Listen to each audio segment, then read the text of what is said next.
নমস্কার বন্ধুরা, আমার চ্যানেলে আপনাদের সকলকে জানাই স্বাগত। কলকাতার একটি বিখ্যাত স্ট্রিট ফুড হলো ডিমের চপ। আজকে বিখ্যাত এই ডিমের চপের রেসিপিটি আপনাদের সাথে শেয়ার করব। বিকেলে স্ন্যাক্সের জন্য একদম সহজ উপায়ে আপনারাও এটি বানিয়ে নিতে পারেন। খেতে কিন্তু একদম দোকানের মতোই হবে। তাহলে চলুন দেখে নিই ডিমের চপ বানানোর পদ্ধতিটি। প্রথমেই আমি এখানে একটা ভাজা মশলা বানিয়ে নেব। তার জন্য এখানে আমি একটা কড়াইয়ে নিয়ে নিচ্ছি দুটো শুকনো লঙ্কা, দুটো দারচিনি, দুটো এলাচ, আর নিচ্ছি 2 চা চামচ গোটা জিরে আর 1 চামচ মৌরি। এবার একদম হালকা আছে 5 থেকে 10 মিনিট ভালো করে ভেজে নিয়ে মশলাটা গুঁড়ো করে নেব। এবার আমি ডিমের চপের বাইরের পুরটা বানিয়ে নেব। এর জন্য কড়াইয়ে নিচ্ছি 2 থেকে 3 চামচ তেল গরম হবার পর এর মধ্যে দিচ্ছি কুচো পেঁয়াজ। এখানে আমি দুটো মিডিয়াম সাইজের পেঁয়াজ নিয়েছি। পেঁয়াজটা আমি এখানে একদমই কড়া করে ভাজবো না, হালকা ভাজা হয়ে আসলে এর মধ্যে দিচ্ছি 1 চামচ আদা ও রসুন বাটা। এবার এটাকে আমি 8-10 মিনিটের মতন ভালো করে ভেজে নেব, যাতে এর মধ্যে থেকে কাঁচা গন্ধটা চলে যায়। পেঁয়াজটা ভালোভাবে ভাজা হয়ে আসলে এর মধ্যে দিচ্ছি কাঁচা লঙ্কা কুচি আর দিচ্ছি সেদ্ধ করে রাখা ম্যাশড আলু। আমি এখানে দুটো ডিম দিয়ে চপ বানাচ্ছি, তাই 3টে মিডিয়াম সাইজের আলু এখানে নিয়েছি। আলু আর পেঁয়াজ একসাথে খানিকক্ষণ ভেজে নিয়ে এর মধ্যে দিচ্ছি 1/2 চামচ হলুদ গুঁড়ো, 1/2 চামচ কাশ্মীরি লঙ্কার গুঁড়ো, 1/2 চামচ জিরের গুঁড়ো, 1/2 চামচ ধনে গুঁড়ো আর স্বাদ অনুযায়ী লবণ।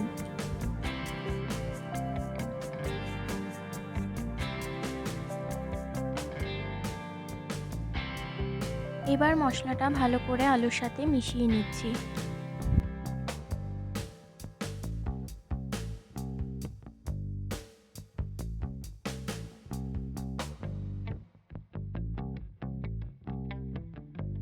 ডিমের চপের জন্য আলুর পুরটা একদম রেডি। এবার নামানোর আগে আমি এখানে 1 চামচ আগে থেকে করে রাখা ভাজা মশলা দিয়ে ভালো করে মিশিয়ে নামিয়ে নেব।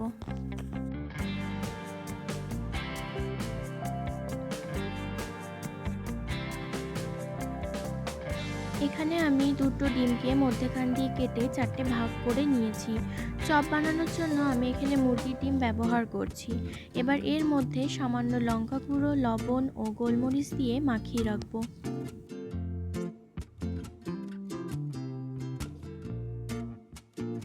এবার চপগুলো বানিয়ে নেবার আগে একটা ডিমে আমি লবণ, 1/2 চামচ কর্নফ্লাওয়ার আর সামান্য জল দিয়ে ফেটিয়ে রাখছি।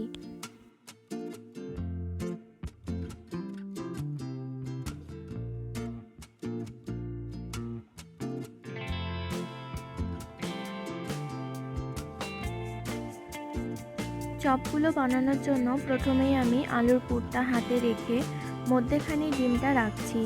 এবার আবারও সামান্য আলুর পুর নিয়ে পুরো ডিমটাকে কোট করে নিয়ে ডিমের শেপেই গড়ে নিচ্ছি।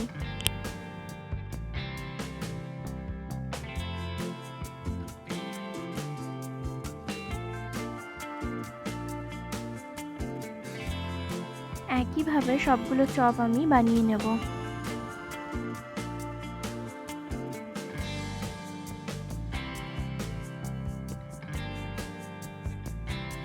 এবার চপগুলোকে প্রথমে ডিমে চুবিয়ে তারপর ভালো করে ব্রেড ক্রাম্পে কোট করে নিচ্ছি। আমি এখানে চপগুলো সিঙ্গেল কোট করে নিচ্ছি, আপনারা চাইলে ডবল কোটিংও করে নিতে পারেন।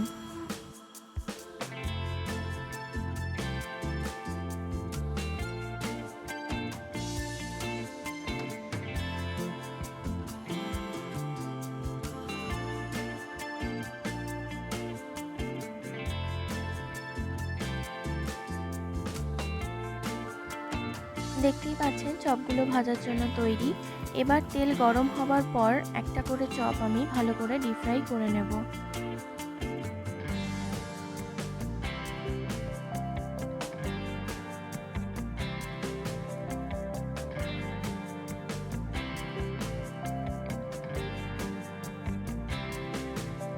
বাড়িতে অতিথি আসলে এইভাবে গরম গরম ডিমের চপ ভেজে কাসুন্দি বা টমেটো কেচাপের সাথে আপনারা এটি পরিবেশন করতে পারেন।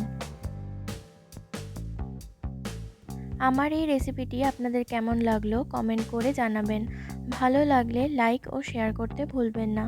নতুন নতুন আরও রান্নার রেসিপি পেতে চাইলে আমার চ্যানেলটি অবশ্যই সাবস্ক্রাইব করবেন। ধন্যবাদ।